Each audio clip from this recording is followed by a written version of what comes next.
Hello and welcome to the Ice Guys, brought to you by the National Hockey Now Network. This is the show that takes you into the world of the National Hockey League. Every game, every day, from a betting perspective. With pro sports handicappers, Ian Cameron, Alex B. Smith, and various guests from the world of hockey and sports betting. And now, here's your host, Ian Cameron. Welcome to the Ice Guys, presented by National Hockey Now, Friday, December 23rd. Ian Cameron, for now, with you. There is a huge winter storm whipping through the area in a lot of places. That's why two of the games, by the way, tonight have been canceled. Tampa Bay, Buffalo, Detroit, Ottawa, because of weather issues. And my power's been going in and out all day. So if I'm gone at some point during this show, you know why. But hopefully we hang in there and we can get through this next hour or so on this final edition of the Ice Guys before the Christmas break. Ian Cameron, Alex B. Smith, and we've got Melissa Cunningham, one of our favorites in the Ice Guys community, joining us. Melissa, thanks for being with us today. Great to have you here. Yeah, and I'm also on my cell phone right now because my internet just went out. I don't know what's going on lately, but hopefully my connection will be okay here on my phone. But thanks so much for having me. You guys are my favorite show that puts me through my workday, I will say. So appreciate you having me back on again. Yeah, we appreciate that, and we're glad we can help people get through their work days. And we've heard that a lot, that you help me get through a long day at work. I think you're just one of like 10 people I've heard say that. So yeah. we are glad that we make the work day a little bit easier for everybody out there. How can it not be easier when you hear hockey talk? It's going to make any How can it not be easier when we hear Skinner? Yeah. Yeah, and all my stupid cornball sayings. Yeah, life's not complete without hearing some of those. Absolutely. Absolutely. My singing at a moment's notice and all the shit that I do. Oh man, sometimes I'm glad people like it, because people are thinking, are you nuts sometimes when they hear me do what I'm doing on this show? But nevertheless, I'm glad people get a kick out of it and enjoy it. And by the way, early Merry Christmas, obviously, to everybody that watches the show. We appreciate you guys being with us all year round, every single day, many of you, and we thank you for that. Alex, are you ready for Christmas? And more importantly, are you ready for this huge Friday slate, the final one before the break? Yeah, absolutely. It's unfortunate you guys are getting hit with the storm that was supposed to be, crippling us. We only got 2 inches of snow, but now it's like 35 below with the wind chills, super breezy, just insanity. But it's wintertime. You're supposed to expect that. We're definitely gonna have a white Christmas. That is the lock of the holiday for sure. But looking forward to it. We always talk about how this and the end. Well, in previous years, the Thanksgiving break games, always high scoring. Always, sometimes, a lot of craziness involved. Try to stay away from those huge favorites. You see a lot of upsets. A lot of games go to overtime. A lot of, cases where you have two bad teams just roll the puck out and they just kind of, play for exercise. A phrase you like to use usually later in the season. But I got one of those on my card tonight. Yeah, there's a lot of variables in this card, and that's what makes this so exciting. It's almost like a reset, like opening night kind of feel. You can't really go by every trend that we've seen in the last couple of weeks when you have these games before these breaks. Yeah, no doubt. And you're right. I think the trend, especially the last time we had a full slate before Christmas, which was, I think, a couple of years ago. Because remember, last year we had so many postponements leading into Christmas last year. So I think it was 2-3 years ago, and there were a lot of high-scoring games right before the Christmas break. So we'll see if that continues. And it was more of an overnight than an undernight last night as well in the NHL. So keep that in mind. So high scoring, and I mentioned on the show I did earlier today, I've bet something on the over actually in every game today on this card. Something. Okay. Now, there's obviously some overs I like a lot more than the rest, but we have something in play, in action with the over in each game tonight on the card for that very reason, where we often see a lot of goals on the night before the Christmas break. We'll see if that trend plays out here tonight. So we'll get right into it now. We've got 11 games. So let's jump into it with Winnipeg and Washington. We've got the Capitals minus 165 home favorites, 6 the total in this game. Back-to-back for both teams. Washington off an overtime win against Ottawa last night. Winnipeg, tough loss against Boston. They're up 2-0 early in that game. Really, everything was going their way. And then a fluke goal for Boston. Bad bounce off the boards. Hellebuck didn't expect it. Went to play the puck. Of course, it comes off the lively end boards there, right out in front. Pasternak puts it in, makes it 2-1. And really, that's what woke up what would look like a very sleepy Boston team prior to that point, and they ended up winning that game by a score of 3-2. Came back and won that game as the home ice magic continues for the Boston Bruins in that victory. You got the Jets now on the back-to-back here, Washington as well.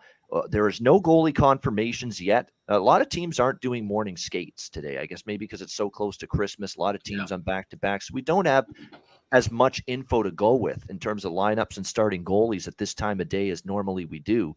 And so we project Charlie Lindgren for Washington in net for this game tonight after it was Kemper last night who made his return against Ottawa. We project David Riddick in net for the Jets after Hellebuck got the start last night, but we don't know that for sure just yet. I actually took a shot with the Jets here, and you're saying, are you really going to back this team, Ian, with David Riddick in net? But David Riddick's played better the last couple of games. You notice I'm not using Big Siv today. I'm doing away with that nickname today. He's deserving of better, than that. He's played very well the last couple of games. He was great against Ottawa. The last start we saw him earlier this week in that 5-1 win for the Jets. So give him credit. He's played well, a couple starts in a row.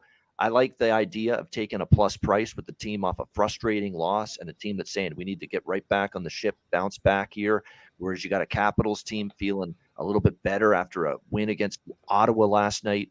And you actually look at the travel scenario. Washington's got to go across the border from Ottawa back to Washington. Winnipeg's just got to make a quick stop from Boston to Washington. So it's actually easier, in my opinion, for the Jets here flying in for this game compared to the Capitals. So I like taking a shot again with the Jets. It's frustrating that last night I did take Winnipeg plus 200. They had the great start, couldn't hold it, but I think they're worth a look again at this price because they continue to play good competitive hockey. They're in every game. I think it's worth a look here with Winnipeg at the plus price. And this is obviously I've got something on the over in every game on the board here in the NHL tonight.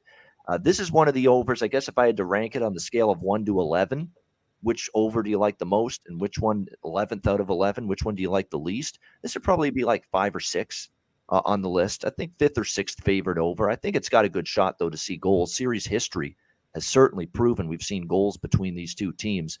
Jets and Capitals, a lot of their recent meetings have trended over the total. What do you think here, Alex? Winnipeg, Washington. It's funny. I actually kind of like Washington in regulation in this spot. They've been playing hot. Like I said, Winnipeg, their back-to-backs have been, kind of tricky to read with them because David Riddick, for, his record aside, he was playing poorly in some of his first few starts. Now, in the last 4 starts, he's played well. Ironically, he's alternated in wins and losses, 2-2 in the last 4. So he's been just a tough guy to read. That's why I haven't been playing the first period over in this one. I like the regulation spot for Washington.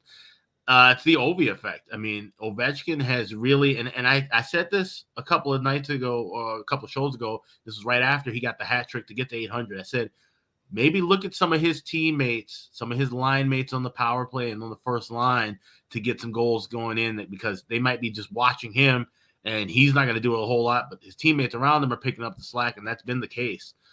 So, of course, you always want to take a shot with Ovechkin to try to get the 800 first goal. But I would say look at, some other guys on that power play to get points. Look for, his line mates to chip in with assists and things like that. You'll be, cashing in more often than not than if you're just sitting around waiting for Ovechkin to get 801 and 802. So that's the way I'm looking at from a player prop standpoint. But I'm just going to go Washington in regulation. I think a lot of teams with the travel spots, back-to-backs, like I said, they're kind of looking ahead to the trip a little, to the 3-day break. Winnipeg might get caught in that kind of a spot. Hey, we couldn't beat a good team in Boston. If we don't have a chance in the first 20 minutes or so, then maybe they just kind of, take the foot off the gas. Washington can cruise away with an easy home win. So those little angles are things I'm looking for on a day like today. I'm going Washington regulation.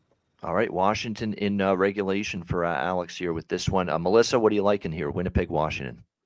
And I'm with you here. I want to take a shot on the Jets at plus 145.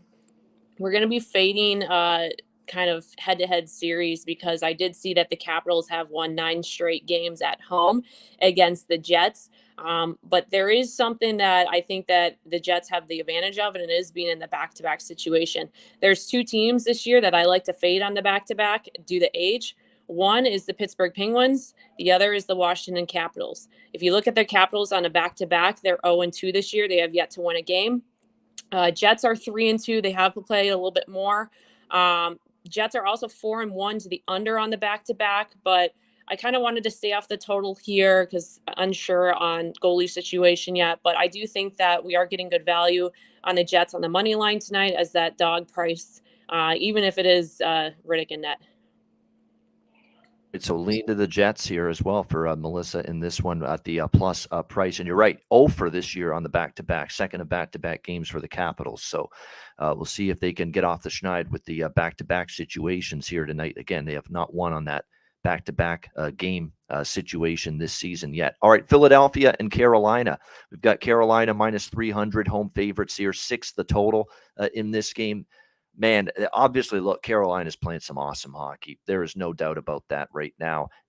They're rolling. That was very impressive last night. And look, as someone that took the Penguins with the best bet last night, I have no beefs about losing that bet. Carolina actually outplayed Pittsburgh. There's no beef about it whatsoever. They probably deserved to win that game in overtime, and they did.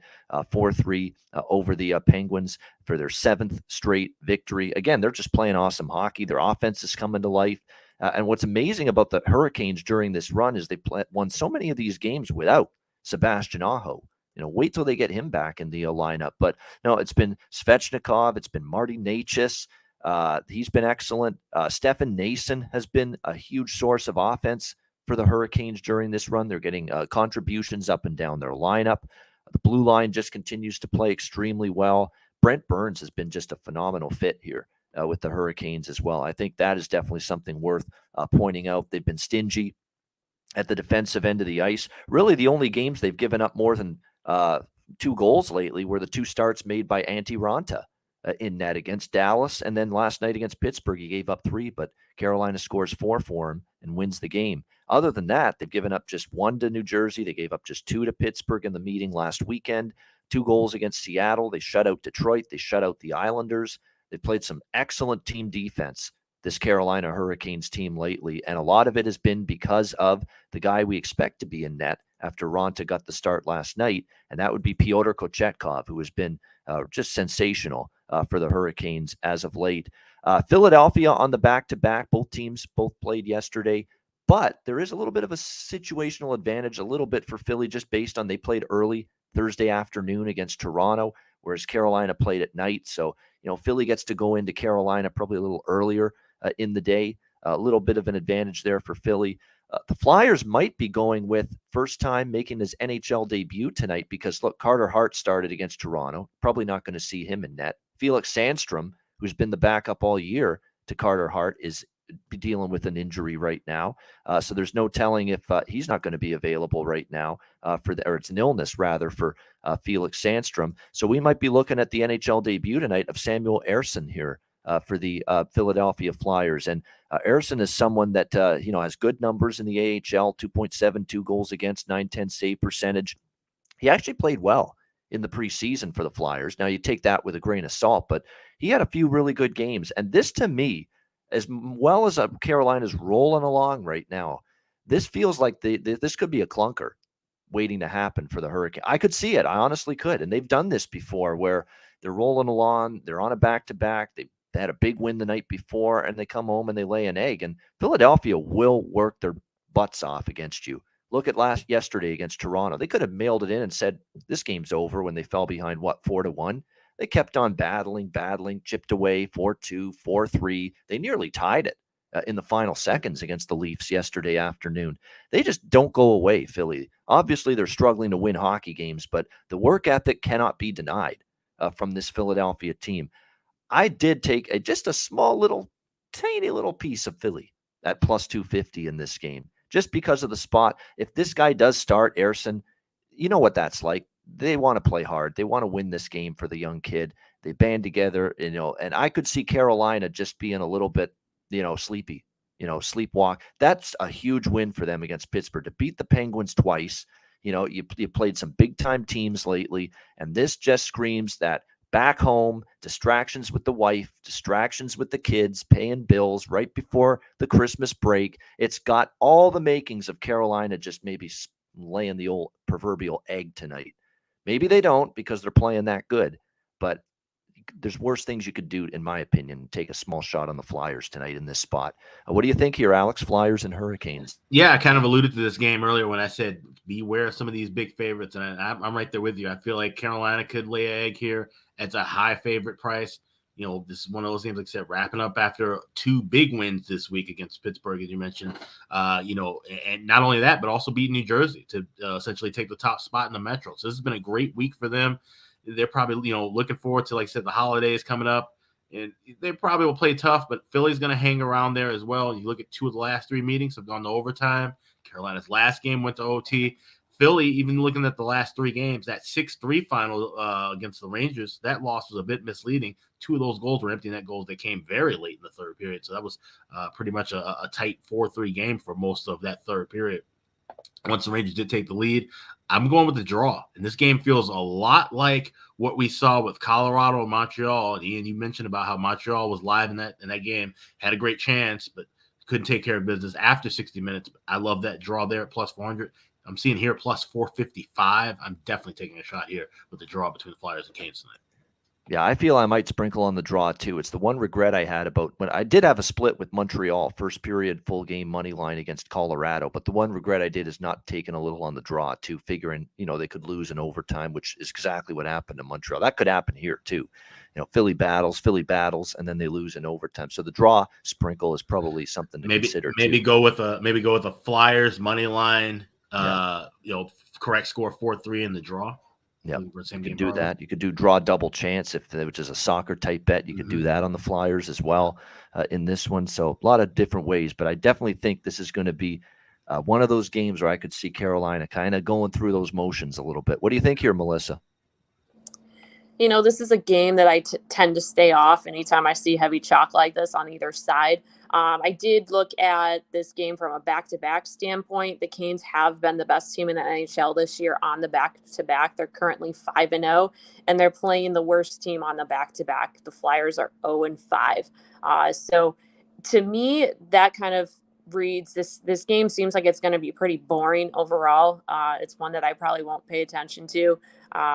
It would not surprise me if it goes under the total. I think that, Canes are the type of team that plays with their competition. If they go up to 2 goals, they're not going to keep piling on and take that heavy lead. So if I were to make a play in this, I would probably combo it with Canes money line plus under 6.5 and do that. But I think that there's a lot of other plays on this card that I like better. But hard for me to fade the Canes just based off of that back-to-back.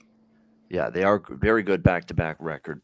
Much better team, definitely. And the idea of going up against the young kid in net who's just been rolling Kochetkov is not an easy decision to make. But I do feel like Philly's going to – just got that feel like we're going to be dealing with a 1-1 or a 2-2 game in the third. It wouldn't shock me one bit to see that here. And you're right, of all and I did bet this game over too, but this is like 10th or 11th out of the 11 games in terms of overs that I like. In fact, I don't really like this one too much, but this is one I could see staying under. And that was the thing I was going to say too with Samuel Harrison. I mean, his numbers, they're solid, but there's not a lot to go off of with him. Yep. And I think he's one of those goalies, whether he's going to be, any good or not, I don't know. But what I do believe is that because there's not so much tape or film on him, he could have one of those solid efforts. We've seen this from some goalies before that ended up being pretty bad later on. But in those first few starts, nobody knew about them, and they were able to stand on their head, like the team rally around them, and they were able to get a couple of victories. Yeah, definitely. So it's actually a fascinating game just to see how both teams play this one tonight. All right, Bruins and Devils, one of the best games of the night here. Boston minus 120, road favorites, 6 the total in this one. I don't think I'll get involved in the side. Of course, I'm on the over, like with every game on the card. And this one is one that, as far as the over is concerned, it's probably in the middle. I don't love this over as much as I love some, but it's higher up my list of overs I like tonight compared to some. The side's really tricky, though, because Linus Ullmark is going to be in net tonight. He's been excellent. Bruins find ways to win. That's what they do. Like, they haven't even played great hockey these last few games. And Jimmy Murphy alluded to that when he was on Wednesday with us. Bruins haven't played great hockey for the last few games, and yet they're still winning games, or they're finding ways to win games. That's how scary they are right now. And you're only laying minus 120 with them. This is not the bright price range for me to be interested in fading Boston. I mean, they're only $1.20 as road favorites here. That being said, you know how I always feel about teams that are on a bad losing streak. They finally win, which New Jersey did the other night against the Florida Panthers on TNT. Usually when they snap the losing streak, I want to back them after snapping the losing streak. Get on a roll, get a little positive vibes going, get a little momentum going. So it kind of feels like this could be a bet on spot for New Jersey, but I ain't going against Boston as just a minus 120 favorite. So it's a pass for me. Alex, Bruins, Devils. Yeah, I woke up and played this Boston minus 111 at BetOnline. This is just way too cheap of a spot for Boston. New Jersey, they beat Florida. Okay, so what? Florida sucks. So I mean, the way that I'm looking at it right now, New Jersey's, they're getting back in the hang of things. I don't think, Devils fans, they shouldn't be jumping off of cliffs right now and calling for Lindy Ruff to be fired once again.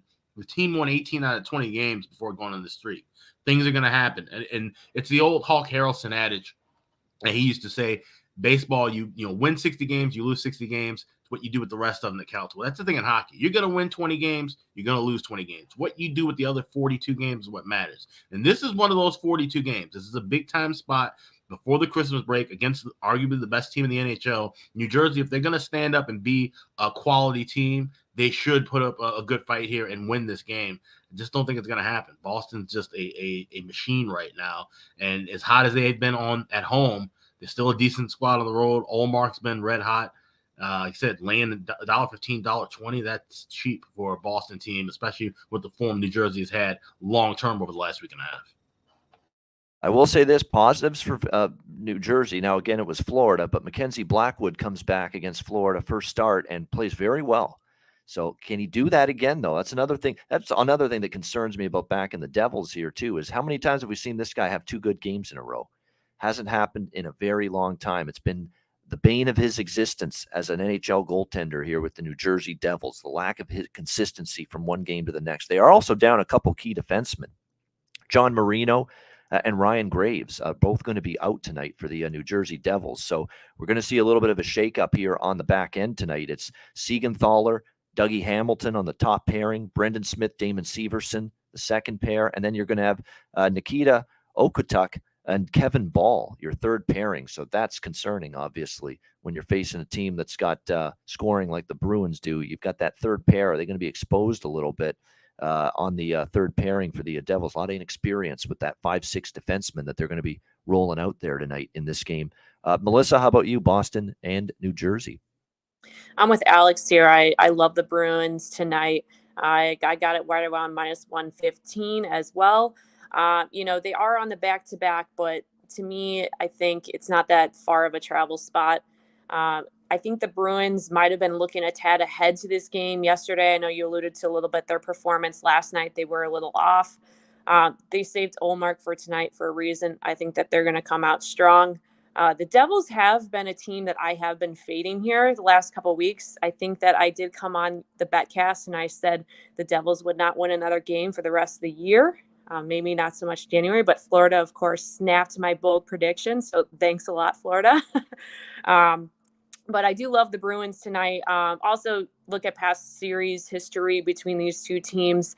The Bruins did sweep the Devils last season. They went 3-0 against them head-to-head. So I think that, this is a good rivalry between the two, and I like the Bruins to get it done. I think that we're getting a great price as well, especially with Olmark and net, because they definitely have the advantage there tonight. So give me the Bruins minus 115. All right, so it looks like Alex and Melissa consensus here, Boston as the short road favorite, minus 115 to minus 120. I agree with Chris. It's not just that I agree with Chris Otto here. I already did it. Parlay every game over 4.5. Yep, I already did it. Small bet, but hey, big payout if it hits. Nice. So there you go. I think it's worth a look. Plus, you get the added bonus. You parlay everything at 4.5. The key final score of 3-2 cashes your parlay or cashes each bet in the parlay if you land on 3-2. So I like that idea. I've already actually done that, parlaying every game on the NHL board tonight over 4.5. So there you go. Or put every game, I should say, over 4.5 in a parlay. So there you go. All right, next up as we continue along here, we've got the Florida Panthers and New York Islanders. Panthers here minus 135, road favorites, 6.5 being the total in this game. The Islanders off a loss to the Rangers last night in Madison Square Garden by a score of 5-3. More issues for Sorokin, in net. He just hasn't been nearly as good lately for the New York Islanders after that red-hot start. Although it's not just him. The team defense at times hasn't been nearly as locked down and shut down as it's been. And I'll tell you why that is. Adam Pelech is why that is. Adam Pelech is a dearly missed defenseman for the New York Islanders. Maybe their best defenseman they've got right now. And Adam Pelech is on the IR, and he won't be back anytime soon for the New York Islanders. Kyle Palmieri's on the IR. Cizikas, a key depth centerman, a good two-way player. He left the game last night with injury. Lane Lambert said he's now day-to-day. So the Islanders are battling some injuries now. I think maybe that also explains the money move toward the Panthers here. And Semyon Varlamov, who is probably going to get this start for the Islanders if he was healthy, he's also been placed on the injured reserve list as well. So, the Islanders are backed into a corner tonight where it's probably Sorokin on a back-to-back. That's probably what they're going to end up having to do here tonight as they face the Florida Panthers, unless they do they dare give Corey Schneider a start? I mean, who has obviously had one injury after another. He hasn't played in eons in an NHL game.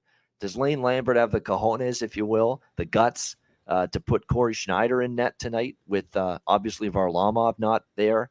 Because he's the backup now to Ilya Sorokin. So I doubt it. I think it's probably going to be Sorokin here. And again, if he starts, he's going to be starting back-to-back nights. That's never a great bet-on situation for me as far as goalies are concerned. Problem is I don't want to lay minus 135 with Florida, and I'm not going to lay minus 135 with Florida. This is a team that continues to sputter. 3 losses in their last 4 games. They get drubbed by Boston 7-3. You're supposed to respond after that, and they end up losing at home to New Jersey 4-2. Matthew Tkachuk getting frustrated at the end of the game. He's becoming bad for this. Causing a ruckus when his team is losing late in the game. He did it again the other night with Nico Hischier. And I get it. They weren't happy with Hischier getting Barkov hurt the previous time these two teams played. I get that. But it was an accident. Hischier didn't try to injure Barkov on that play. It was a total accidental injury. There was no malice behind that. There was no intent behind that. And he's going after Hischier at the end of that game like he just, basically chopped out the knee or took out the knee of Barkov or something, or hit him from behind or something. No, it was an accidental injury. And Hischier's not that kind of player. All accounts say he's one of the nicest people you'll ever meet off the ice, Nico Hischier. And here's Tkachuk going after him, because quote unquote he injured Barkov, which is a bunch of garbage. It's horse shit. He didn't do that. So it tells you that, but that's Tkachuk, right? Tkachuk's frustrated. He's gone to a team that is underperforming right now. He's frustrated by it, and that's just what he does when his team's losing a game in the final minute or two. He's often going to cause a ruckus, get into a fracas, and get a scrum going, and that's exactly what happened in that game. But nevertheless, I'm not laying a price with Florida on the road right now. It's a pass because I don't want the Islanders really in this spot either. It's not a great, spot for them. I don't trust Sorokin, especially on a back-to-back if he's going to be forced in there again. And at the same time, I'm not laying a price with Florida. So I'm off the game from a side perspective. This is, of course, one of my overs.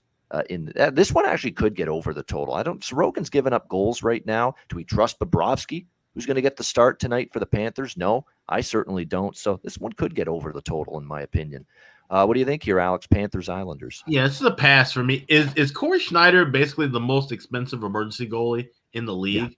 Yeah. I mean, this, and I'm looking at, I was checking to see, I know he was active, but I don't see any stats of him in the AHL, and he hasn't played a game yet this year. He only played 1 game last year with Dallas. Does he actually play, or is he just basically a practice goalie who's a third guy? It's kind of interesting how they're just kind of keeping him around at 36, and they have him for these nights like tonight where they might need to have him in case of another injury. So that's an interesting thing to see. But other than that, Islanders team I haven't really liked betting on. Like I said, it can't support Florida, especially laying $1.35. So this is a clear pass. Better stuff on the board. All right, Melissa, how about you here? Florida Panthers, New York Islanders. Same thoughts. I have no read on this game. I also agree that I don't want to lay that price with Florida. Yes, they've had more of the rest here.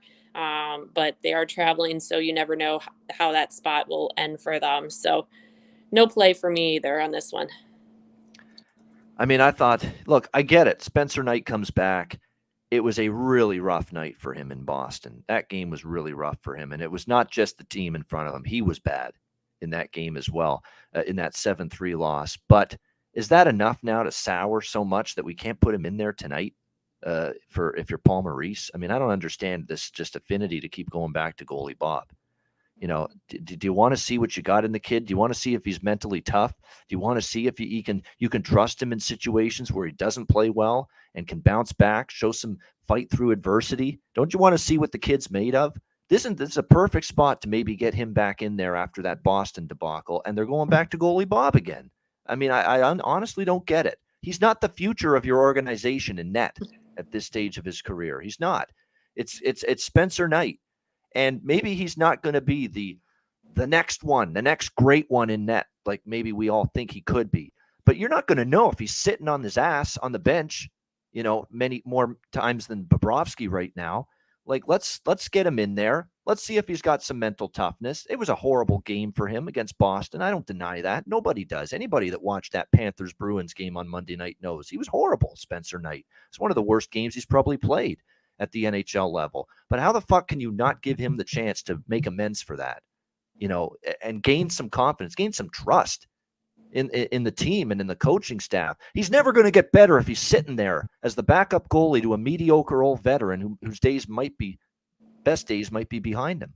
So I don't get it at all. And as you can tell, I'm upset by it. I think this should have been a Spencer Knight start here tonight for the Panthers, but it is not his night, no pun intended. It'll be Sergei Bobrovsky for the Panthers, and I don't get it. Colorado and Nashville. We've got Colorado minus 120, road favorites here, 5.5 the total in this one. It's now 8 straight unders for the Colorado Avalanche. I mean, and we've talked about this. Do you know they haven't gone over the total in any of their games since Nathan MacKinnon got hurt? Trace it back to when he got injured. If you'll actually look at their recent game log, their recent games, Nathan MacKinnon got injured in the Philadelphia game. I think it was December the 5th. They lost that game 5-3. Every game without MacKinnon since the game he got hurt against Philly has gone under the total. All 8 have gone under without MacKinnon. So it's tough to bet this team over right now. What they've done is their scoring's dropped off. They've really committed to a more tighter checking, more conservative, defensive-minded style of hockey in these games since MacKinnon's injury. And look, they've got others out still too. And I thought maybe offensively with getting Lehkonen and Big Val Nichushkin and a few others back, you'd start to see the offense come back a little bit. But no, they're still playing this very tight checking style. So, you know, I have no interest in, and again, I did bet this over because as I mentioned, I've got the over in every game tonight. But this is probably 10th out of 11 in terms of my confidence rankings with the overs tonight. I don't love this one. And Colorado's been an under machine here for the last 8 games. And nothing for me on the side. I mean, this feels very cheap for Colorado. And Colorado's really owned Nashville. Nashville is bounced back the last couple games. They got off the losing streak, beating Edmonton in overtime. And then they did away with the hapless Chicago Blackhawks after that. We were all on Nashville in various forms the other night. But this one's a pass. I mean, I just don't love going against Colorado at a short price like this at minus 120. So I'm off the side. This probably could stay under, and I did bet over, but I only bet over for the sake of the blind trend of games right before Christmas. So not a strong opinion for me either side or total here. Alex, Colorado, Nashville. Yeah, not a strong one for me either. I mean, if I really had to play something, I would probably lean toward Colorado minus $1.20. They still have the nut depth to try to hang around and beat a team. Nashville is just so up and down. And they're really hard to read. I mean, they got the team total over that I needed the other night against Chicago, but they didn't put the screws to Chicago like they really could have. A better team with some of those chances and the Hawks made a bunch of blunders as usual. They didn't capitalize on all of them like a better team would have. Like Colorado would have probably beat Chicago the other night 6-2, even with all the injuries that they're dealing with. So Nashville's form is still kind of iffy. Colorado has dominated them, going back to last postseason. So if I had to play something, I'd lay the $1.20 with the Avs, but there's better spots on the board tonight. All right. What do you think here, Melissa? Colorado, Nashville? Yeah, I don't know if I overly love either one of these plays here. I would lean towards the under 5.5 just based off of how the Avalanche have been playing. They seem to continuously, obviously, I knew you mentioned 8 unders in a row. I've been riding those unders as well. So it's one of those where you keep riding it until the streak ends. The price is very strange to me. I guess maybe because Avalanche are on the road, it just kind of is screaming at me like, take the Avs, but knowing the Avs, this might be a bad travel spot and Preds sneak one away. But yeah, it's one of those where it's kind of screaming at you. And at the end of the game, if the Avs win, you're kind of like, wow, I was stupid to not take that price on it. But like Alex said, there's a lot of other games out there that you might feel a little better on. So would lean under 5.5 into Avs on the money line there. I just don't know if I'd get there. Maybe if I was more of a higher volume better, I would play it just for fun. But for now, just a couple leans. Yeah, I will say this off the top of my head, someone in the chat, Peter, talking about the first period under. I wouldn't argue with that. I wouldn't argue with that one bit. I mean, Colorado, just the last 3 games alone, all of them cashing the first period under. I mean, we are not seeing goals early in these games lately with Colorado in the first 20 minutes. So I wouldn't argue with that. If you like the first period under, go for it. I definitely wouldn't talk anyone out of that opinion. All right, Montreal, Dallas. We've got Dallas -3. Oh, by the way, Thomas Novak. Bet him again. He's undervalued. He's top line center. He scored against Chicago. Maybe a little tougher to score tonight against Colorado, and especially Georgiev, who's been pretty good lately in net if he is indeed the starter for the Avalanche. And it is confirmed he is in net. We're just waiting to see who's in for Nashville. You'd think it's Saros.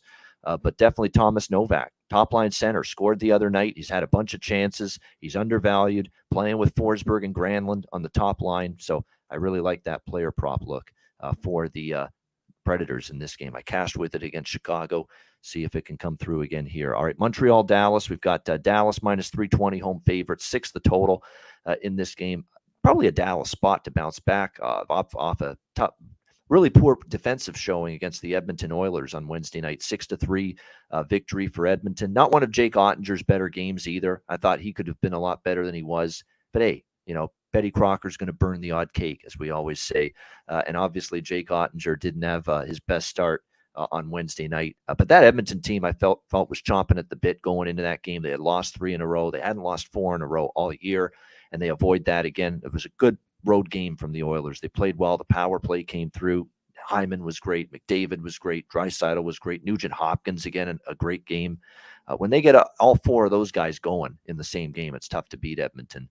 And that's what we saw on Wednesday night. But I think Dallas looking to bounce back here. They don't want to go into the Christmas break, I think, on 2 home losses in a row here in this game. Montreal's been a tough out here on this road trip. They beat Arizona. They lose in a shootout to Colorado. Their effort's been commendable for Marty St. Louis and his team. But, walking in here against a Dallas team that's probably looking to avoid a 2-game losing streak could be a difficult task for Montreal. Jake Allen and Ottinger, but Jake Ottinger are the confirmed goalies, by the way, for this game tonight between the Habs and the Stars. Again, from a side perspective, I'm off the game. I'm actually not looking to fade Montreal whenever they're getting this kind of price on the road because they just seem to hang in games. But at the same time, I do envision Dallas bouncing back and winning this game, but not a whole lot of value to go with when you're talking a -320 favorite in this one. Alex, what do you think here? Canadian Stars. Yeah, the one thing I was looking at here, and I don't play these props too often, but I was looking at goalies saves. I'm looking at Jake Ottinger to over 26.5 saves. You can lay anywhere to -$1.05 to $1.15.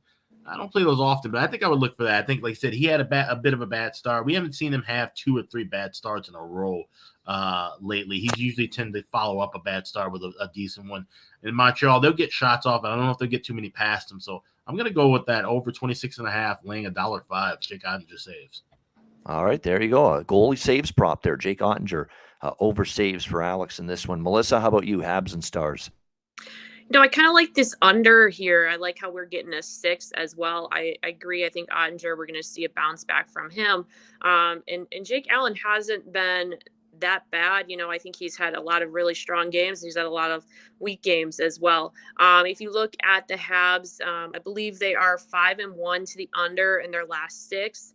And Dallas is about 4-2 to the under as well in their last 6 matchups. We saw these teams meet earlier in the season. Stars got it done. They won 5-2. I think that this one might flip a little bit and it will kind of go towards the under. I like that we have a 6. If it was probably a 5.5, I'd probably lay off of it. It would not surprise me if this one goes, 3-1 Stars or 4-1 Stars as well. Aside from the game against Tampa Bay, Jake Allen's in a bit of a groove again.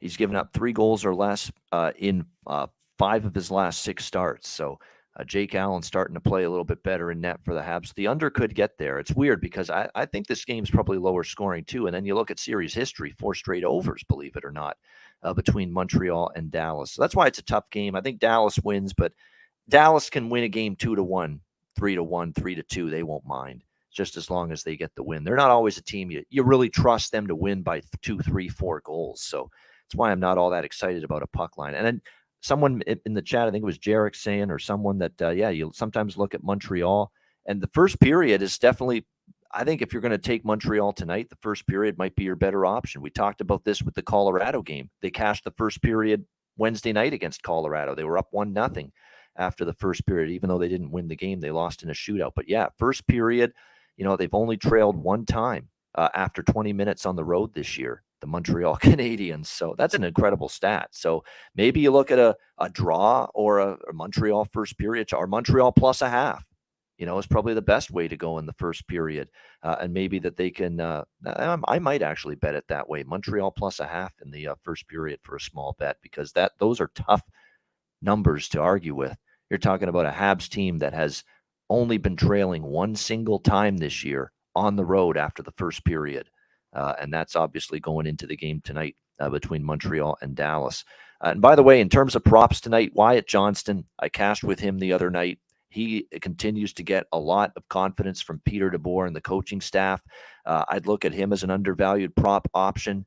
Kiviranta and Dellandrea have moved up to the second line recently. They might be a little undervalued. And Kirby Dach is moving back up to the top line. That didn't last long.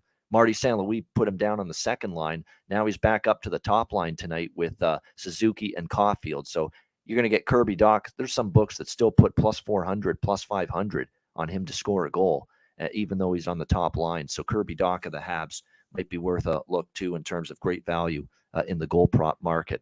All right, before we get to the next game, by the way, hit the like button, everybody watching on YouTube. We appreciate it very much. We'll get to the back half of the Friday NHL card in just a second, right after we hear from our good friends at Gramco. All right, whether you or your team's game is on the field, screen, racetrack, or the ice, Gramco is for the game. Grown by farmers who spent years developing premium hemp genetics, Gramco provides customers with consistent quality Delta 8 products ready for any occasion. Gramco currently offers numerous Delta 8 products such as vape cartridges, disposable vapes, pre-rolls, gummies, wake and bake coffee, and more. Gramco offers an enjoyable legal high delivered discreetly and directly to you, and is also available at many American retailers as well. Get the best Delta 8 cannabis products on the market shipped quickly and discreetly from Gramco. If you visit www.thegramco.com, use promo code ICEGUYS, you get 25% off of any order, and all orders on the site that are $50 and higher are shipped free with standard shipping. So live elevated with Gramco and check out their wonderful Delta 8 products today.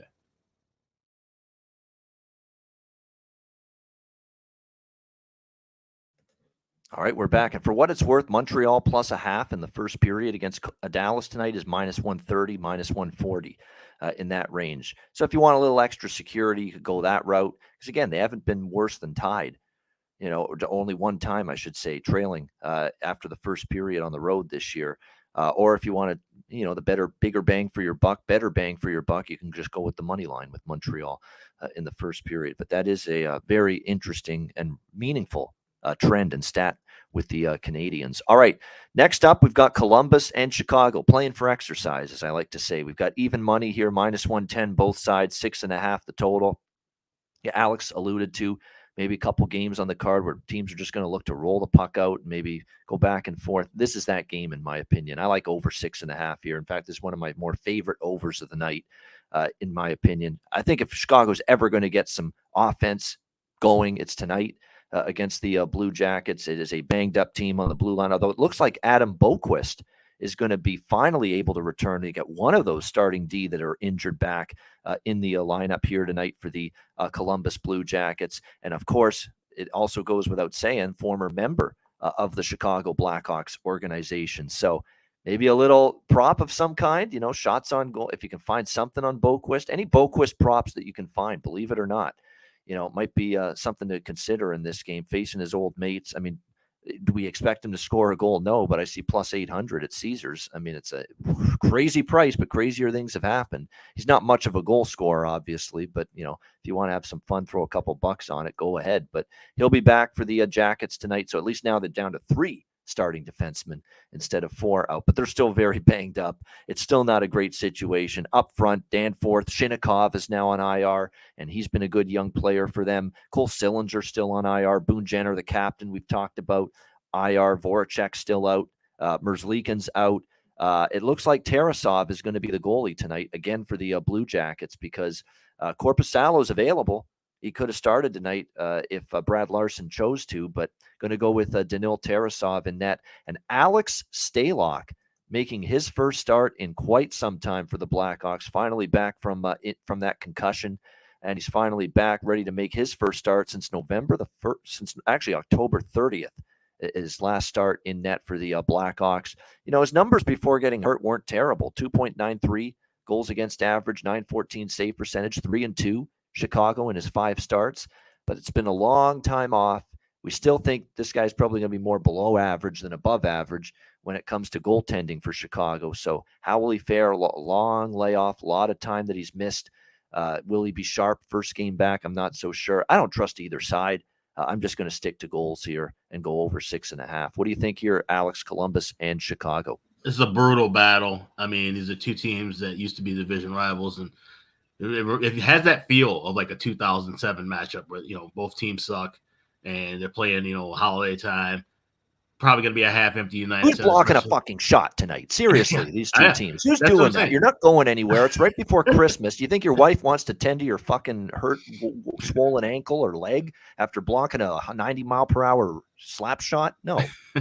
Exactly. Yeah. This is definitely going to be a fun one to watch. And I think the Hawks finally get a win here at home. I think they end their streak. Nobody wants to go into, like I said, they don't want to go into the holiday break, pouting and sulking about losing 8 games in a row and having to be with family for the next 3 days, having that weigh on them and then having to get back on the ice. They want to go and feel good about themselves heading into the holiday break. And I think they can do that. It's a banged up Columbus team. The Hawks have hung around in some games, even though they've been losing, they've been playing tough. And they haven't just been getting demolished outside of the Ranger game. Like I said, with Nashville, that game, they made a bunch of mistakes, but their team couldn't capitalize on it. Can Columbus capitalize on Chicago's mistakes? They're going to make about 5 or 6 a night. I don't know if Columbus can really capitalize on that. So I'm looking at the Hawks here. I played them minus $1.05. I like it at $1.10. I also like, you're talking about revenge angles. I'm going with Seth Jones over a half on the power play point at plus 200. Got that at BetMGM. He's been shooting the puck really well on the power play. Kane's been feeding him left and right. He just hasn't been able to find the back of the net. I think he comes up with either a goal or an assist with the man advantage here. So I'm taking a 2-1 shot here. This is a smaller play for me. Seth Jones to get a power play point tonight. There you go. Seth Jones there against his former mates to make an impact on the score sheet tonight, says Alex, against the Jackets with the Chicago Blackhawks. Yeah, I mean, I could just see the wife nagging the player, the husband player coming home, blocking a shot, getting hurt in a game like this when your team's going nowhere. You're not going anywhere anyway. You're not even making the playoffs. What are you doing that for? I mean, my goodness. I mean, it's just, yeah, I mean, why you got to do that? It's not worth it. Yeah, it's going to be pond hockey. I'd be shocked if it's not tonight. It's going to be pond hockey. It's going to be up and down the ice. No question about that. And like I say, I think defense is going to be optional. Kent Johnson, of course. Yeah, of course, Kent Johnson. I mean, I don't even need to mention it at this point. I've been on the Kent Johnson prop bandwagon ever since he took over the top line center spot for the Jackets, filling in for Boone Jenner. He's been great with Laine and Gaudreau, actually. No question about that. Did sound like Marge Simpson. That's true. But yeah, it's not the voice I'd want to hear day in and day out. That's for damn sure. But nevertheless, yeah, I think Kent Johnson absolutely, from a prop standpoint, is worth a look here tonight. Once again, he's been good on that top line since taking over for Boone Jenner. He's still plus 310 in some spots. They're making a small adjustment, but not enough. Plus 310 to score a goal, plus 100 to get a point. Sign me up for both with that for Kent Johnson tonight for the Blue Jackets. No doubt. What do you think here, Melissa? Blue Jackets and Blackhawk. Yeah, as many people in the chat will always call this game probably the 1-800-GAMBLER game. If you're playing a side here, I think that's Terry Edelman's famous quote. For me, I'm going to go back to that famous fading the Chicago Blackhawks in the first period. Blackhawks have lost 7 first periods in a row. I'm going to take CBJ first period. I'm just going to do the money line. I could do the puck line, but I'm just going to play a little bit safer and play that money line. This Blackhawks team has been difficult to watch. I've been fading them a lot, so I've been watching them play a lot, and it's tough to see the situation that Kane and Taves are in. Kaner's even getting some, he had some nice looks against Saros the other night, and usually you see him finish those. And, we got some frustration with him. I think he broke his stick at the end of the game. He was extremely upset. So if the Blackhawks do need to bounce back, you got to do it against CBJ. This is, two battle of last place here. Who's going to get the first round pick maybe essentially next year. But again, I can't bet this Blackhawks team just based off what they've been showing me. So I'm just going to stick with the Blackhawks consistently losing first period bets, and I'll take CBJ in the first period. Yeah, I actually might still bet that. It's just been so dominant how bad they've been in the first period. It's just this to me, and to Alex's point as to why he's on Chicago, this is about as good of opportunity as they're ever going to have to win a home game. It's not like Columbus is much better, leaps and bounds better. And you'd think maybe at least give the fans that are actually showing up on the eve of Christmas, the eve of Christmas Eve, technically tonight, but showing up, give them something to cheer about here tonight in this game. We'll see if they're capable. So as much as I've been on this theme too with the first period of the opponent against Chicago, I'm backing off tonight. But certainly if you want to keep riding it, it makes all the sense in the world, because the first period trend against Chicago for the opponent cashing in the first period, either puck line or money line, has been incredible. And as Melissa mentioned too, Sir Patrick Kane getting pissed off, breaking his stick, showing some frustration. He has feasted against Columbus in his career, 23 goals and 50 assists. So maybe he takes that spark and energy to the ice tonight. Yeah, we'll see about that for sure. All right, next up, we've got Vancouver and Edmonton. Edmonton minus 220, home favorites, 6.5 the total in this one. As you know, and I mentioned this at the start of the show, I do have some kind of wager placed on every NHL game over the total tonight. This is definitely up there as maybe my favorite over of the card tonight for sure. It would be this one, and there's a reason it's 6.5 and it's juiced to the over. We should see goals aplenty here with this one. You've got the Oilers, who've been trending over the total in recent games, scoring goals in bunches, giving them up, though, as well. 5 straight games have gone over the total for Edmonton. 6-3, 4-3, 4-3, 4-3, 6-3 have been the score. So maybe you bet a 4-3 or a 6-3 correct score. That's all Edmonton's played here the last 5 games is a 6-3 or a 4-3 final score. But nevertheless, I think Edmonton, we see what they can do when they've got McDavid, Draisaitl, Hyman, Nugent, Hopkins all having big games in the same night, and they did that against Dallas. Very nice road win for them, 6-3, break a 3-game losing streak. And I don't think they rest on their laurels after winning that. I think they come back home here and they want to go into the break winning 2 in a row. They don't want this win one, lose one bullshit. McDavid said it after the last game. We can't win against Dallas and give it back tonight against the Vancouver Canucks. So I think if you're Edmonton, you come out ready here for this game tonight. Vancouver, give the Canucks credit. It's been a rough season, horrible defensively. And we talk about Spencer Martin, Alex. He's starting to hit a wall. That was a bad goal to give up in that first period last night. And he's played a shit ton of games, way more than usual at the NHL level. I think he's getting a little overloaded work-wise. Fatigue is setting in a little bit for Martin. He's played a lot of games, faced a lot of rubber, a lot of pucks, but the Canucks came back and they helped out their goaltender who's been there for them so much this season, coming all the way back from a 5-3 deficit in the third period against Seattle last night and then winning 6-5 in a shootout. So very impressive comeback win from the Canucks. But how much energy and how much did that take out of them? Coming back from that deficit late last night against Seattle. Now you got to go on to Edmonton back-to-back situation right before the holidays. Tough spot. Just on paper, it looks like here for the Vancouver Canucks in this game tonight against Edmonton, who, by the way, it looks like it's going to be Skinner back in net tonight for the Edmonton Oilers. Once again, as you would expect, Stuart Skinner for the Oilers back in between the pipes. For the Vancouver Canucks, look, some sites have Spencer Martin projected, but I would be stunned if Spencer Martin's in net tonight. They've got to give him a rest. They've got to give him a blow at some point. He's faced a ton of games. He's played a ton of games in a row. He's faced a lot of shots. Vancouver gives up a ton of shots every game. So he's faced a ton of rubber. I think this is going to be, even though it hasn't been confirmed yet, I think we're going to see Colin Delia make the start tonight for the Vancouver Canucks. Colin Delia, you're breaking my heart. You better stop the puck lately. There you go, Colin Delia. I'm begging you, please stop the puck. Stop the puck. There you go. Little Simon and Garfunkel right there with Colin Delia potentially. And it's Christmas time. We'll do some shitty Christmas carols. Well, that's not a Christmas carol, but you get my point. But yeah, I think it's going to be Colin Delia here in net tonight for the Vancouver Canucks. You got to rest Martin. He's had a ton of games here in net for the Vancouver Canucks. And either way, I mean, Delia or Martin, definitely a defense in front of both goalies that has been horrendous, absolutely awful. What was Tyler Myers doing on the one Seattle goal? He throws it right up the middle of the ice and then falls down on the play, and it becomes an easy 2-on-0 and right in the back of the net for Daniel Sprong. I mean, awful, just horrendous defending by the Vancouver Canucks. No question about that.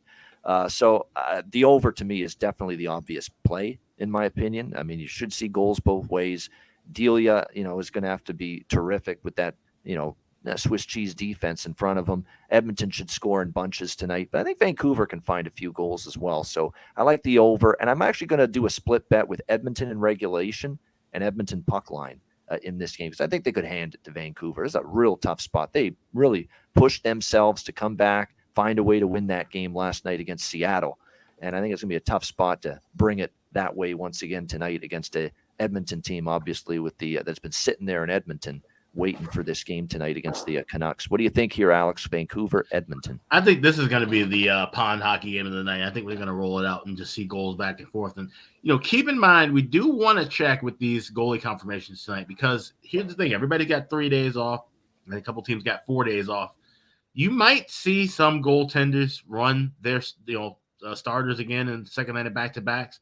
That's something that I kind of thought might happen with Winnipeg. We haven't seen a confirmation yet. At least I haven't seen one exactly for Riddick, but I wouldn't be shocked if Hellebuck got another night, because, some teams just might do that with the break coming up. So keep an eye on that. But that being said, Spencer Martin needs a rest. And we kind of foreshadowed this a few weeks ago, saying, okay, he's playing well, but can he handle the workload in the top minutes? And it seems like it's kind of breaking him down a bit. Like, so the defense up front, they're not helping him at all. So whoever's in net for the Canucks here, I think the Oilers will be able to score and find the back of the net often. I like the over in the first period, 2 at plus even money, and I'm also liking the over 6.5. All right, so a double up here, first period over 2 and full game over 6.5 here for Alex in this one. A good prop game too. This is one where you could go with some points props. Anybody of Hyman, Draisaitl, McDavid, and Nugent Hopkins continues to just churn out the points and the goals. I mean, remember I criticized him for a long time. I can't do it now. He's been that good this year for the Oilers. Ryan Nugent Hopkins is playing like that high-level first-round pick that he was, a decade or so ago. So give him credit. He's been great for the Oilers of late. So great prop options in this game. And for Vancouver, too. I mean, I still think that, Mikheyev and Kuzmenko, and look, 5 points last night for Elias Pettersson. Welcome back to the lineup for him. He was just absolutely magnificent in the victory last night for the Canucks. 2 goals, 3 assists, 5 points. He was in on all 5 actually Vancouver goals, because the 6th was the shootout.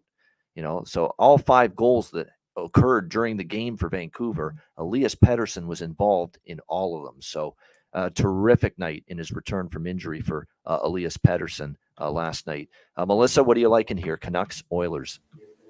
Yeah, I'm just going to keep it simple and stick with the Oilers puck line here. I do think that we will get a lot of goals, but I like the puck line as my favorite play there, getting that at plus money too.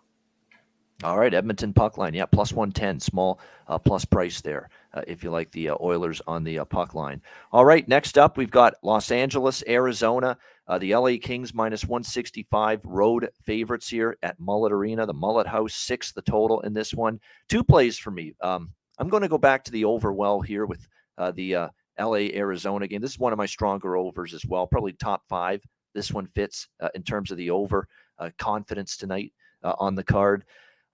We know Arizona's played a lot more aggressive offensively, take more chances. Defensemen have been more jumping into the play more, I find, offensively for Arizona at home.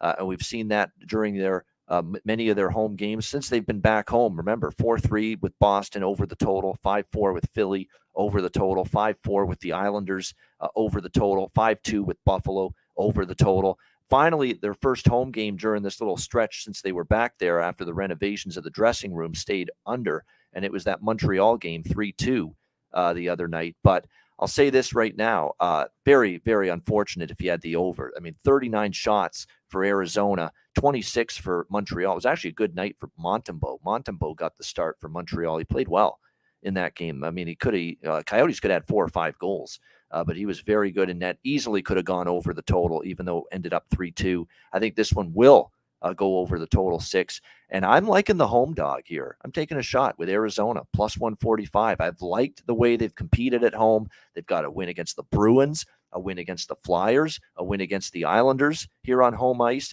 They nearly beat Buffalo. Don't be fooled by the 5-2 final score, because 2 of those were empty net goals. That was a 1-goal hockey game. Buffalo was only up 3-2 with about a couple minutes left in the third period. Then they got 2 empty net goals. And then the Montreal game, they lost in overtime, but they outplayed Montreal, outshot Montreal, outchanced Montreal, and unfortunately couldn't bury the puck in that game, and they end up losing in overtime. So conceivably, in the last 5 home games, they could be 5-0, Arizona, in these games. That's how well they've competed. That's how well they've played. And for LA, you're off that big-time win against Calgary in overtime last night, 4-3. You blew the 3-1 lead. You had to go to OT, extend yourselves. Now you're on a back-to-back after playing late last night. It's not a great spot or situation here for the Kings by any stretch of the imagination. We don't have goalies confirmed yet for this one, other than Vejmelka projected and Quick projected. I would think Quick is going to start here because we saw Phoenix Copley get the start last night. You know, Phoenix Copley is now 6-1. The Kings are now 6-1 with Copley and net this season. So, but I don't think they're going to start him on a back-to-back. They probably go to Quick here, and I don't like the way Quick has played lately. Probably we'll see Vejmelka for Arizona again. So I think this is a live home underdog, possibly with the Coyotes here. Oh, there we go. Arizona plus 145. Alex, what do you think here? Kings and Coyotes. Yeah, it's another game. I like the first period and full game overs, but I'm actually going to go and play that live. Excuse me. I'm going to go 5.5 and look for a plus price with that 1.5. I think we'll be able to get that because we've seen Arizona and LA score early, but it hasn't been in the first 10 minutes. It's been late in the periods. Got lucky the other night with LA and Calgary getting that first period over. I think we cash it here, but I think we get a better price in game. All right, looking for a live overs, Alex here. All right, Melissa, LA, Arizona. Yeah, this is another pass game for me. I do think that the Yotes are potentially a live dog tonight. It would not surprise me if we do see them get the win. But also, Quick hasn't played in some time, so we might, he basically lost that starter spot. So we might see a better showing from him tonight. This is a big game for him to, try and win that spot back as well. But as far as overall, just passing on this game. To Alex's point, we can't just assume with these teams on back-to-backs they go to the second goalie option tonight. There's going to be, I think, at least a couple teams that are going to run the number one goalie back out there tonight on a back-to-back. So maybe we do see Copley again in this game. Maybe we do see Connor Hellebuck again tonight for the Winnipeg Jets and for some of these other teams. Maybe Kemper even gets a start again for a second straight time for Washington. And just keep an eye on this. It's not a foregone conclusion with the 3-day break coming up after this for Christmas that every team in the back-to-back is going to automatically start the backup goalie tonight or the other goalie who didn't start yesterday. So it's very important of all days. And I always say on this show, it's always important to check the confirmed lineups, the confirmed starting goaltenders right before puck drop. It's even more important tonight because there's just so much more uncertainty going into the Christmas break. So make sure you're doing your due diligence and make sure that you're checking those lineups and those confirmed goalies closer to puck drop tonight. All right, St. Louis and Vegas. Next up, we got 2 games left. Vegas minus 160, home favorites here, 5.5 the total in this game. I'm not rushing to lay it with Vegas right now. I'm not. I mean, even the win in their last game against Arizona, that game was 1-1 going into the third period. And I know it ended 5-2, but let's not act like that was some dominant victory for the Vegas Golden Knights. I mean, that was a pretty close hockey game most of the way. They had to work. They had to scratch and claw. their way to a victory at home against the Coyotes. They're not winning games easily right now. And if you look over the last 8 games, they're a 4-4 hockey team. They're 500 over the last 8 games. Their home ice success has deteriorated. They've lost 4 of their last 5 home games to the Rangers, to the Bruins, to the Islanders, to the Sabres. I mean, that win against Arizona snapped a 4-game home losing streak at the Fortress there at T-Mobile Arena. And let's not forget the injuries and the personnel issues they're dealing with right now. Paul Cotter day-to-day. Jack Eichel still on IR. Zach Whitecloud and Shea Theodore, 2 key defensemen, still out for the Golden Knights. Oh, and Jonathan Marchessault has been ruled out now tonight for the Vegas Golden Knights in this game. Lower body injury day-to-day. So it looks like Braden Packle and Pavel Dorofiev have been recalled from Henderson, the Silver Knights. I don't know if they'll be in the lineup tonight, but clearly, look, they've got to go down to the AHL affiliate, get some reinforcements. This is a wounded hockey team right now, the Vegas Golden Knights. Tons of injuries, tons of key injuries. You're talking about a good stay-at-home defenseman in Whitecloud, one of your best all-around defensemen in Shea Theodore. You've got Eichel still out. Now Marchessault, one of your top 6 forwards and one of your best forwards on the team, out.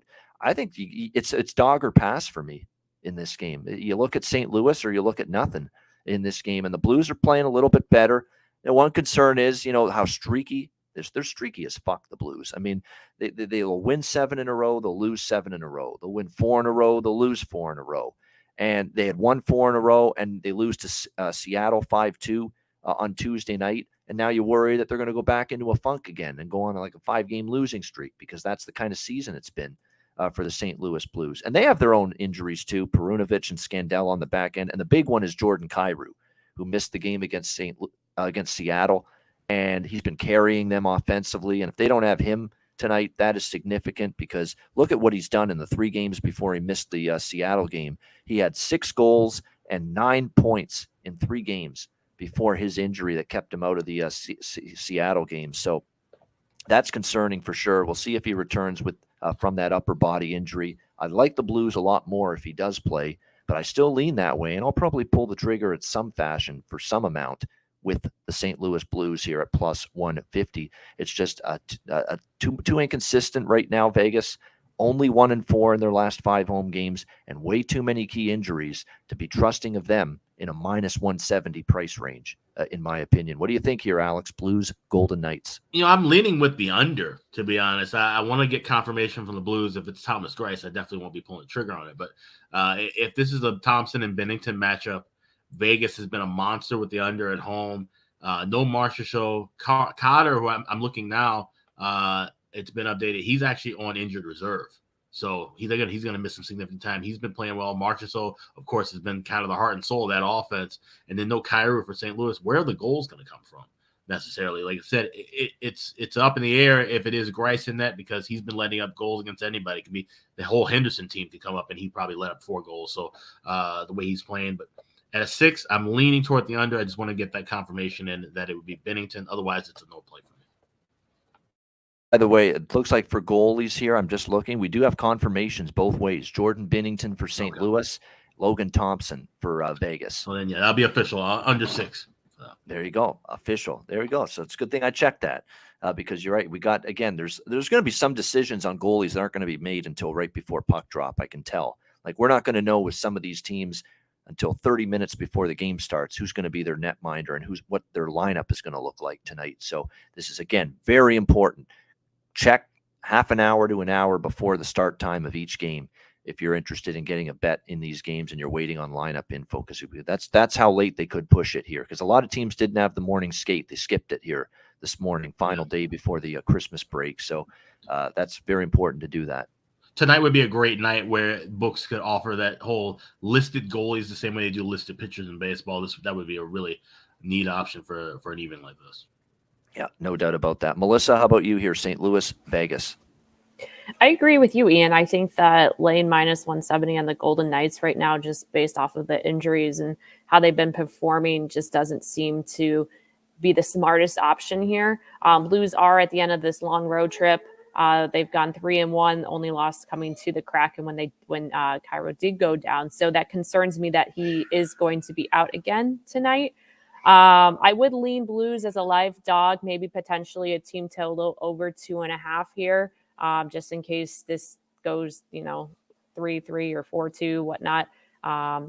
But as far as everything else goes, I'll probably just sit this one out, but would not surprise me again if the Blues sneak this one on the Knights. That's a good point, too, in the chat from Jarek. This young kid, they need guys to step up on the blue line, obviously. Can't be all Pietrangelo with Theodore and Whitecloud out. And Daniil Miramonov has done that for the Vegas Golden Knights. He's been impressive here in the short amount of games he's played here for the Vegas Golden Knights. He scored in the last game for the Golden Knights against Arizona. He's actually got 2 goals and 5 points in the last 5 games for the Vegas Golden Knights. So if you can find props on him, I wouldn't talk anyone out of that for sure. And if you actually look, Miramonov to score a goal, I don't see point props on him anywhere. I only see the goal prop market, but it's plus 800 at Caesars, and he did score against Arizona. So even though he's a defenseman, you put a couple bucks on that, it could be a nice payout. So plus 800 for Daniil Miramonov here, the defenseman for the Vegas Golden Knights. And he is getting power play time, second power play unit for the Vegas Golden Knights. So that obviously increases his chances of finding the back of the net. All right, final game now of this massive final day of NHL action before the Christmas break. Calgary and Anaheim. We've got Calgary minus 220, road favorites, 6 the total. In this game, the Flames on a back-to-back after a loss in overtime to the LA Kings last night, 4-3 in overtime. It was a weird game. They got themselves into penalty trouble early, Calgary, and they never really got to their game. They never really got, enough time at 5-on-5 to really get going. But you give them credit for battling back from a 3-1 early third period deficit to find a way to force overtime, get a point, losing 4-3 in OT. That's now 5 straight overs, actually, for the Calgary Flames going into this game tonight against the Anaheim Ducks. Anaheim's now lost 2 in a row after that mini blip on the radar, and that's what it was, a blip. As we expect, Anaheim's not going to get on any sort of sustained win streak anytime soon. They beat Montreal 5-2. They get the game stolen by Lucas Dostal for them against Edmonton 4-3. He's the only reason they won that game over the weekend. And to be honest with you, look, he did all he could to keep his team in the game the last 2, giving up 41 shots to the Kings and the Wild, but they couldn't score for him, and he can only do so much. They lose 4-1 to both the LA Kings and the Minnesota Wild in their last 2 games. To me, Calgary should bounce back here, but again, with Calgary, it's always a little bit, so they're not immune to losing games they shouldn't. We have seen that at times, but they really should get the job done here, in my opinion. So Calgary in regulation would be I'm not crazy about this, but a lean to Calgary in regulation. I think, like with most Calgary games lately, if I'm going to bet them, I'm going to bet the team total instead, of money line, regulation line, puck line, anything like that. And it is worth noting, when Calgary's won games lately, they've done it by scoring goals. Each of their last 3 wins, they have scored at least 5 goals.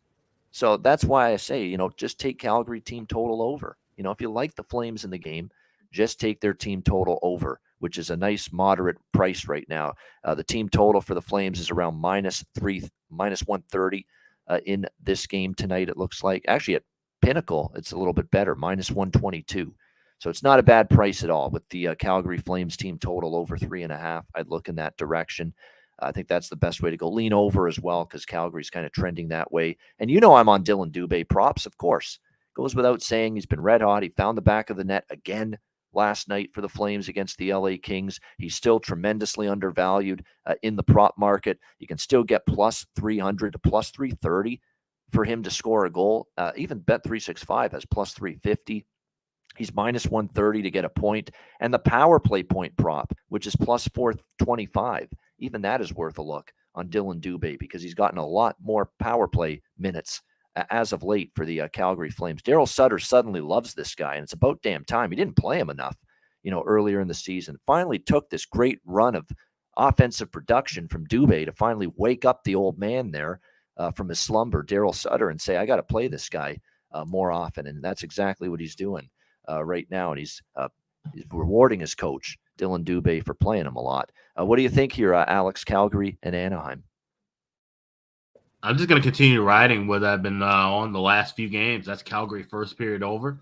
You can lay $1.40 here. We've seen them cash 5 straight, 6-1 in the last 7. And as mentioned in the chat by Chris Otto, the number 1 scoring team in the first period. So don't make it more complicated than it has to be. I mean, Calgary and Anaheim, this was probably one of those games that they'll roll the puck out as well and see some scoring back and forth. Anaheim can't stop anything right now. Calgary's starting to fill themselves a little bit and get some momentum. This is one of those games where they really need to, I think, show up and show out. And for them to get 6 on their own wouldn't be too far-fetched to ask. So it leaned with the full game over, but I love this first period over. All right, love the first period over, and you can't argue with that. Calgary's gone over the total full game in 5 straight.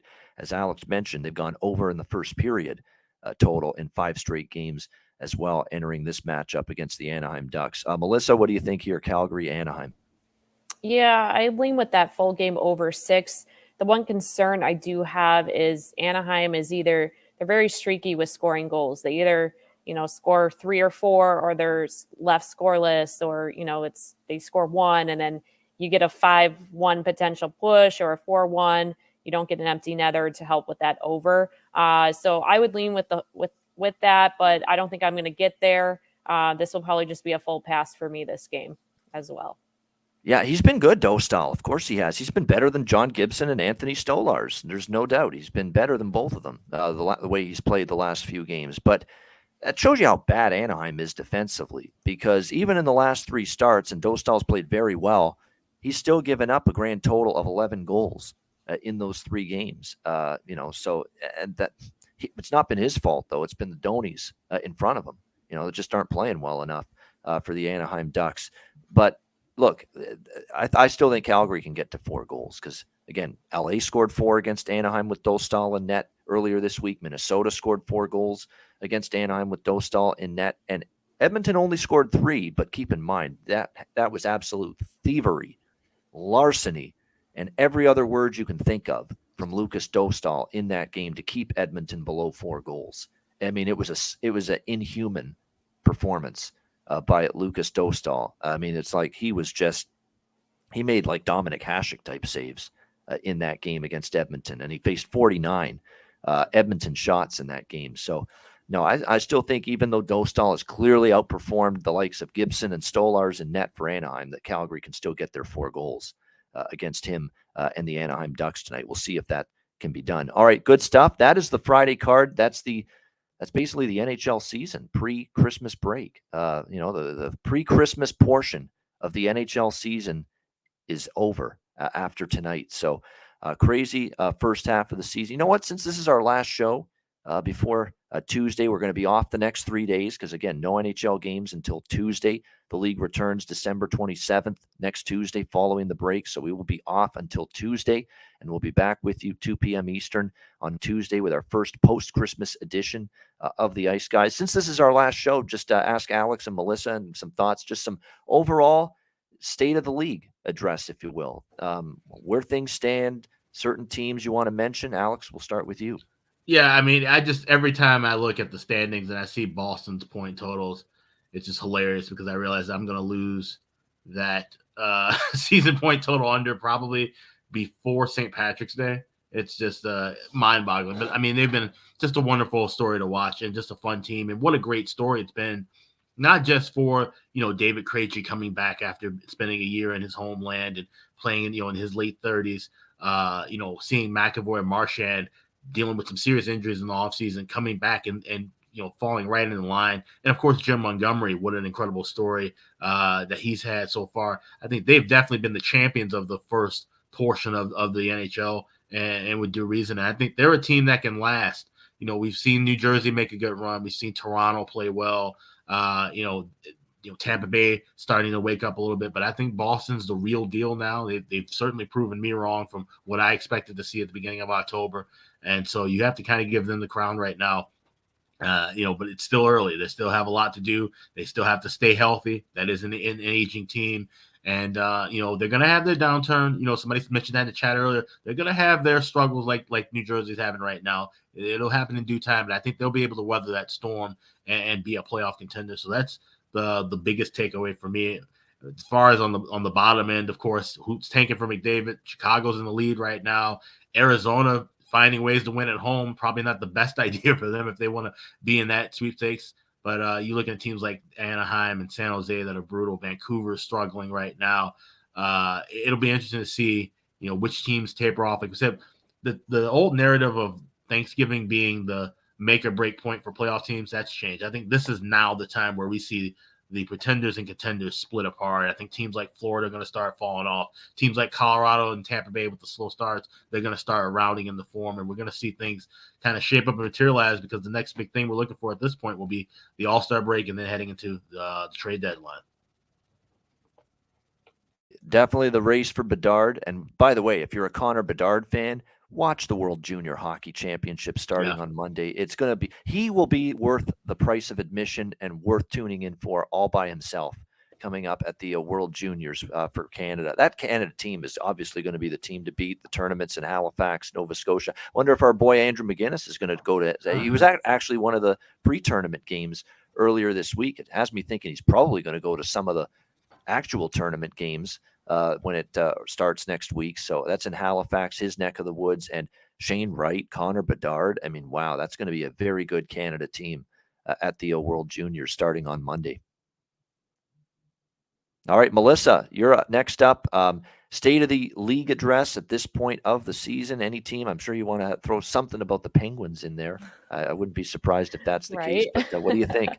I can't come on here and not talk about Sidney Crosby. Like, come on, you guys would have to kick me off if I didn't mention that. No, I think I did a pre-show with you, Ian, on the Pittsburgh Penguins, and the biggest ifs for them was, will they be able to handle, this last hurrah with Letang and Crosby and Malkin? And I think that they've surprised a lot of people just from how Sid is playing. And, he's playing like he's young again, like 22, 23. So just the plays that he's making, the other night when he scored right through Igor, that was just, amazing to see.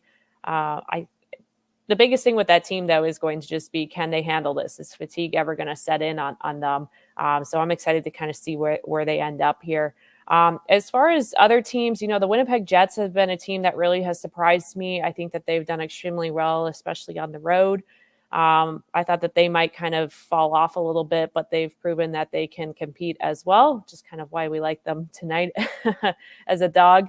As far as the low ball teams, I think my biggest surprise is probably CBJ. I thought that they drafted, they signed a couple, obviously Johnny Hockey was a big signing for them. But I think you always allude to how Elvis has not been the same this year. And I think that the team itself is just kind of struggling. They're not playing very confidently. But I did not see them being, dead last as well. So that was probably my biggest surprise. Lastly, I think the Dallas Stars also have been pretty impressive. New coach there as well. Did not think that they would be able to be scoring as high as they have. I thought Ottinger, we might see a little bit him kind of fall back to reality as well. But I think that, the Stars are going to make a good running here as well. So probably those three. And then Blackhawks, no surprise, Alex. Yeah, no surprise. The Blackhawks in tough. Yeah, just quickly for me, I'm just, obviously Alex said it about Boston. What a story they've been. To see them be this dominant. I didn't think they'd be this great. And even New Jersey, even though they've cooled off the last few weeks, what a great run the Devils have put together. To think people are talking about them as a Stanley Cup contender during that great streak they put together all of a sudden for a team that's been obviously had their tough times the last few years. It's been impressive. And I think the defensive improvement in the Devils has been the most surprising thing. We knew they could score goals, but the way during that streak they were defending, the way they were getting saves from their goaltender, particularly Vanacek, it was very impressive. And even lately, Toronto's play, because they've done it with defense. They've done it with great team structure, great team defense, even with multiple starting defensemen out. The Leafs have impressed. And although the Leafs do impress a lot in the regular season, they fail to impress in the certain other season, the postseason. And that is still the challenge that lies ahead for the Toronto Maple Leafs. All right. The challenge that lies ahead for us is finding some best bets to wrap things up for our final show before the Christmas break, a reminder, patreon.com/iceguys, just $10 a month. Sign up there with power ratings, totals charts, goalie charts, daily betting card, and more.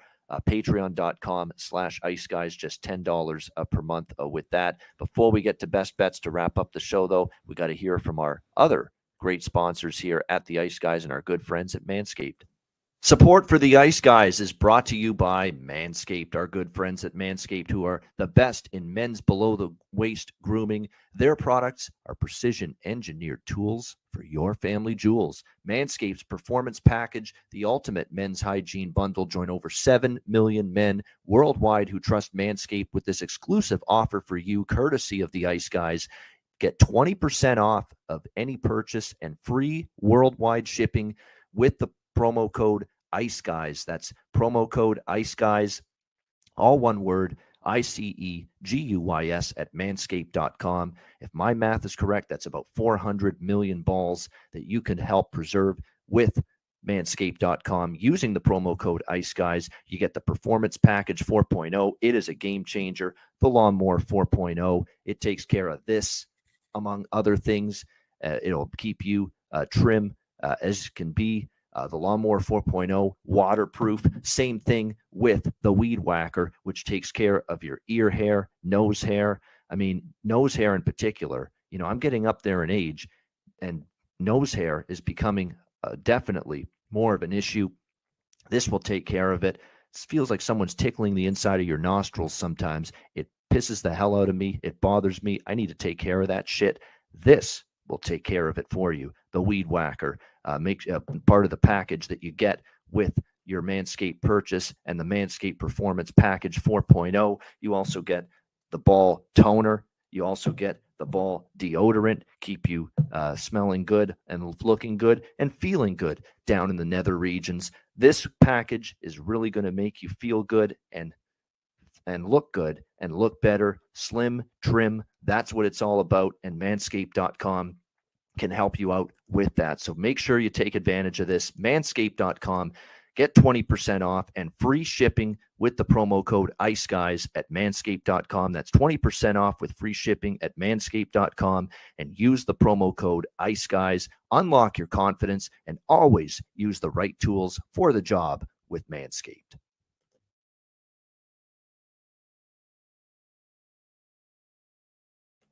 All right, back we are here on the Ice Guys, our final show before the Christmas break.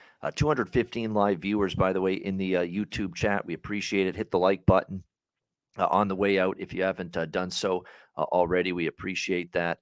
It is time for Best Bets for the final time before the Christmas break. Alex, we'll start with you. What do you like for Best Bet? I keep laughing at MDR's comment in the chat. But we got to go over the west side. Blackhawks. Minus $1.05, minus $1.10 against Columbus. They have won 12 of the last 17 meetings at the United Center. Columbus 1-5 the last 6 against teams with a losing record. It's bad versus worse, and I think worse might actually be the team wearing red, white, and blue tonight. So give me the Hawks minus $1.05 to get a home win as the best bet tonight. There's not going to be many spots on the Chicago schedule to get a home win. This is probably about as good as they'll have for some time. Chicago, to get the job done, the Blackhawks over the Columbus Blue Jackets. Chicago money line, best bet for Alex B. Smith. Melissa Cunningham, we're going to have to have you back on it in the new year at least a few times. What do you like here for best bet? Yeah, thanks so much for having me on, and Merry Christmas to everyone. And thanks for always supporting me as well. Appreciate that. But for best bet, we're going to go with Bruins money line tonight, right around minus 110, minus 115. Yes, they are on the back-to-back, but I like that they saved Ullmark tonight. I think they get it done, and we're going to see the win from them. So Bruins money line. All right, Boston Bruins minus 120 money line against the New Jersey Devils. Best bet for Melissa here. My best bet, we're going to go to that Vancouver Edmonton over 6.5, minus 130. It is my favorite over on the card. It's going to end up being my favorite bet on the card here for Ice Guy's best bet for this Friday, December 23rd. Canucks Oilers over 6.5, minus 130 for my best bet here for this Friday card. And that is a wrap from me, from Alex, from Melissa. everybody here that is associated with the Ice Guys, we wish all of our viewers and listeners a Merry Christmas. Yeah. Hope you get what you want for Christmas. Hope you enjoy it with your family and friends. And yes, be safe as well. There's winter storms just blazing their way through the southern Ontario, Midwest, and Northeast in the United States. I mean, be safe. Don't drink too much as well. Drink a lot, but don't drink too much. That we always say as well. But indulge, have fun, enjoy your families, enjoy your friends. Merry Christmas.